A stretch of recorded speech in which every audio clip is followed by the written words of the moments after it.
16 জুলাই গোপালগঞ্জে জাতীয় নাগরিক পার্টি এনসিপিকে কেন্দ্র করে যে সহিংস ঘটনা ছিল সেই সহিংস ঘটনার আজ ষষ্ঠ দিন।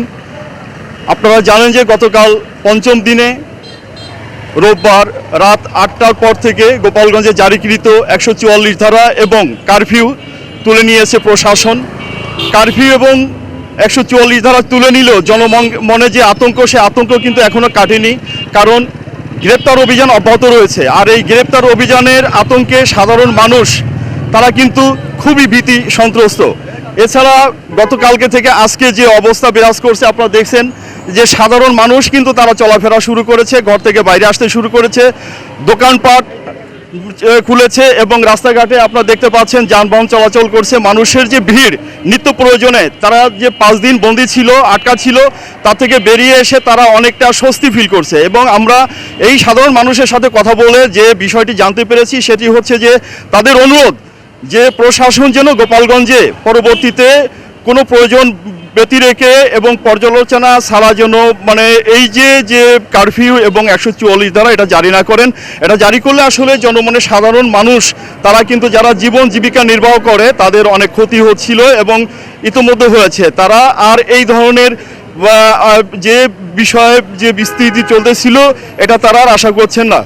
এছাড়া আইন শৃঙ্খলা বাহিনীর কাছে তাদের আরেকটি আক্ষেপ বা দাবি তারা জানিয়েছে, এই ঘটনায় সংশ্লিষ্ট যারা, তারা ব্যতি রেখে সাধারণ মানুষ যে হয়রানির শিকার হচ্ছে, এই হয়রানি থেকে তারা বাঁচতে চায়, তারা মুক্তি চায়।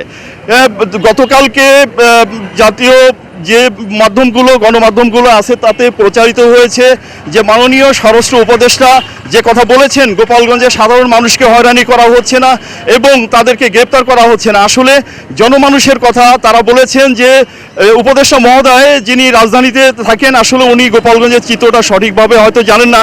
গোপালগঞ্জে প্রশাসন, পুলিশ প্রশাসন কিন্তু রাস্তাঘাট এবং যে কোনো জায়গায় যারা বেরোচ্ছে তাদেরকে কিন্তু গ্রেপ্তারের আওতায় নিয়ে আসছে, পার পাচ্ছে না। কিন্তু ছেলে, শিশু, বৃদ্ধ যারা সবাই কিন্তু আতঙ্কে রয়েছে।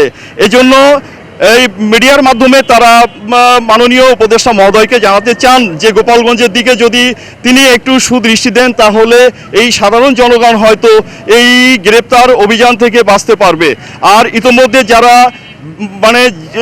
এই সমস্ত ঘটনার সাথে সংশ্লিষ্ট নয় এমন যারা বন্দী হয়েছে, আটকা পড়েছে, তাদেরকে কিভাবে অন্তত এই অভিযুক্ত থেকে তাদেরকে রিলিজ দেওয়া যায় সে ব্যাপারেও কিন্তু তারা কথা বলেছেন।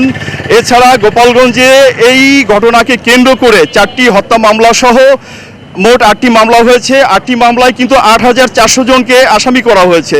এর মধ্যে নামিয়েও রয়েছে 3 শতাধিক, প্রায় 400-র কাছাকাছি তারা হচ্ছে যে নামধারী এজারীয় আসামি এবং এ পর্যন্ত গ্রেপ্তার হয়েছে 3 শতাধিক।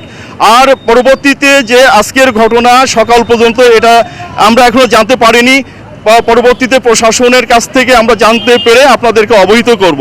এই ছিল গোপালগঞ্জের আজকের বর্তমান সার্বিক পরিস্থিতি। চৌধুরী হাসান মাহমুদ, এটিএন বাংলা, গোপালগঞ্জ।